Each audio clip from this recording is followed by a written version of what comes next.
সতৰো নিষ্ঠাৰে পঞ্চায়ত চলোৱাৰ সংকল্প লৈ পঞ্চায়ত গৃহত পদাৰ্পণ সভানেত্ৰী ইলিমা বেগম। নৱনিৰ্বাচিত ৫৬ নং তিলাপাৰা পঞ্চায়তত সভানেত্ৰী ইলিমা বেগমৰ পঞ্চায়ত গৃহত প্ৰৱেশ অনুষ্ঠান সম্পন্ন। আজি নৱনিৰ্বাচিত পঞ্চায়ত সভানেত্ৰী ইলিমা বেগমৰ গৃহপ্ৰৱেশ অনুষ্ঠানৰ কাৰ্যসূচী সম্পন্ন হয়। উক্ত গৃহপ্ৰৱেশ অনুষ্ঠানত উপস্থিত থাকে অসম চৰকাৰৰ পেছা কিনা নিগমৰ অধ্যক্ষ তথা বিলাসীপাৰাৰ প্ৰাক্তন বিধায়ক ডক্টৰ অশোক কুমাৰ সিংহি, তিলাপাৰা গাঁও পঞ্চায়ত সচিব, তিলাপাৰা গাঁও পঞ্চায়তৰ প্ৰাক্তন সভাপতি আব্দুৰ ৰহিম, লগতে বিজেপিৰ বিভিন্ন পৰ্যায়ৰ কাৰ্যকৰ্তাসকল আৰু অঞ্চলটোৰ বিশিষ্ট ব্যক্তিসকলৰ উপৰিও বিভিন্ন ৰাইজ উপস্থিত থাকে।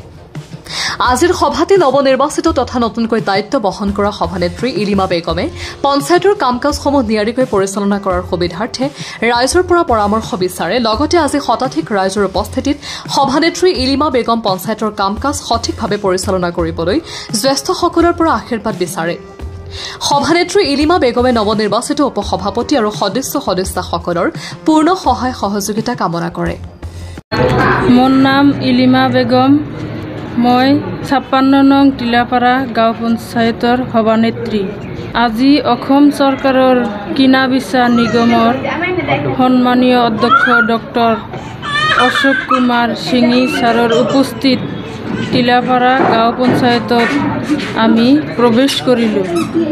আপোনালোকে সকলোৱে আশীৰ্বাদ কৰিব যাতে অহা ৫ বছৰ আমি পঞ্চায়তখন ভালদৰে চলাব পাৰোঁ। আছিল সকলো সদস্য আজি উপস্থিত আছিল। মোৰ নাম শিৱাংকৰ বৰ্মন। মই ৫৬ নং তিলাপাৰা গাঁও পঞ্চায়তৰ উপসভাপতি হিচাপত নিৰ্বাচিত হৈছোঁ।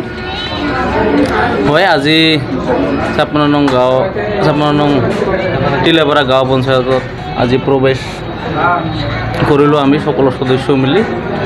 লগতে আমাৰ লগত থাকে অসম চৰকাৰৰ কিনা বেচা নিগমৰ তথা প্ৰাক্তন বিধায়ক ডক্টৰ অশোক কুমাৰ সিংহি ডাঙৰীয়া।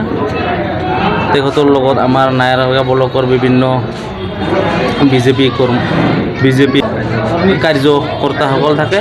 লগতে তিলাপাৰা গাঁও পঞ্চায়তৰ বিশিষ্ট ব্যক্তিসকলক লগত লৈ আজি তিলাপাৰা গাঁও পঞ্চায়তত প্ৰৱেশ কৰোঁ আমি।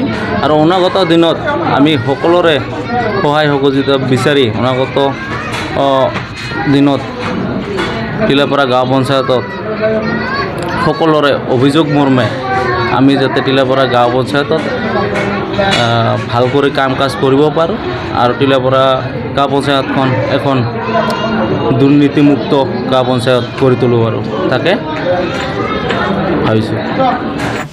লক্ষীগঞ্জৰ পৰা ৰুছ আহমেদৰ ৰিপৰ্ট, সুহানা লাইভ।